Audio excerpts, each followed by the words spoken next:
ना डिस्टर्ब मत करी ना हमारे केहू के पहचान आवाज निमन होके बाउर होके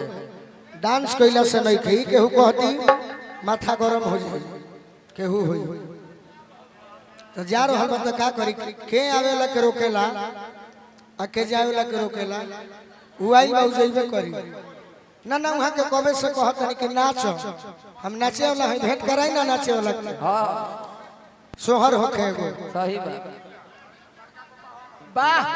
बड़का पापा रौरा है छोटका पापा हम है हां जी तो हे सोहर होई 7-8 बीतले महीना की नौवा चढ़ी आइल नु हो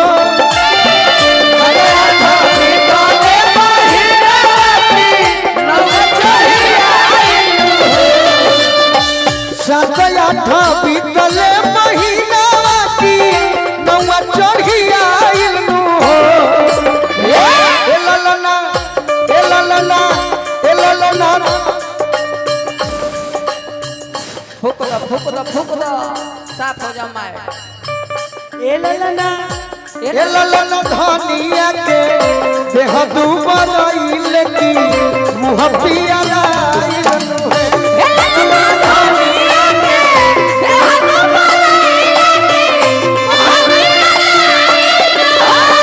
धनिया के देह दुबरइल की मुँह पियाला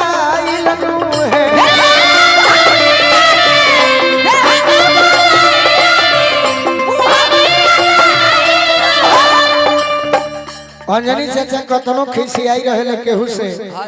बाकी एगो लय तो जरूर याद रखल होई है हम स्कूल में गावत रहनी उहे लय बजाए के हरेंद्र भैया माई हमार नानी कहिया से खेलाई हो बोलो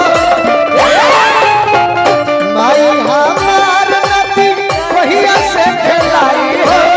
बोलो भौजी सोहर कहिया ले जाई हो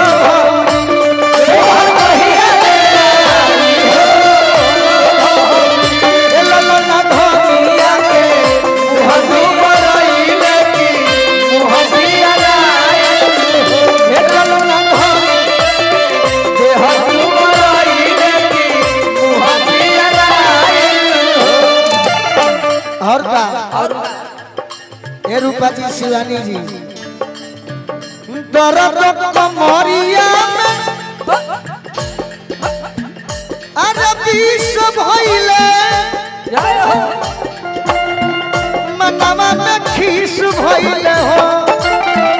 दर्द कमरिया में विष भइले मनवा में खीस भइले हो दर्द कमरिया में विष भइले मनवा में खीस भइले हो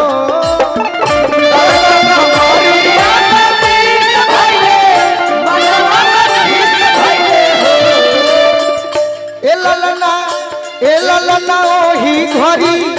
ए ललना ओही घरी पिया जी के पवती की खूब गारी दी होती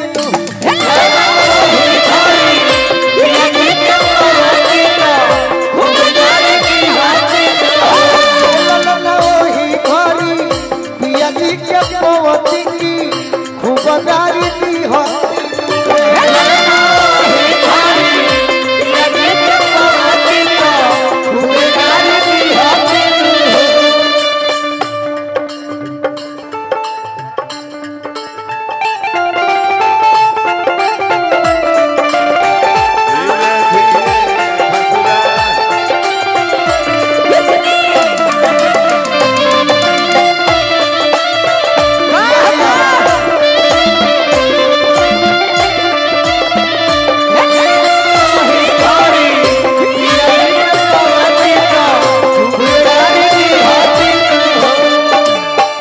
रूपा के शिवानी रूपा के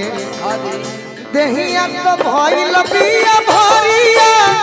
बहरिया ननी कसेली हो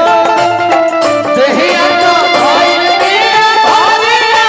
बहरिया ननी कसेली हो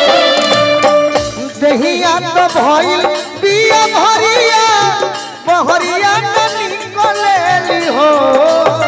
बेहिया तो भइल बिया भोरिया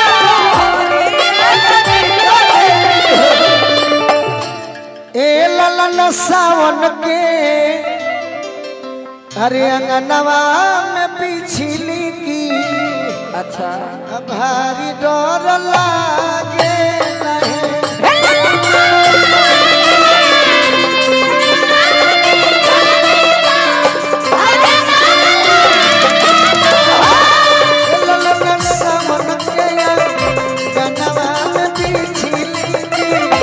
भारी डर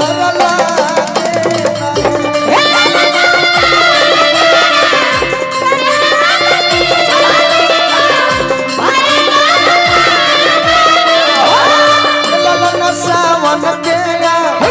गनवा में पिछली भाई डर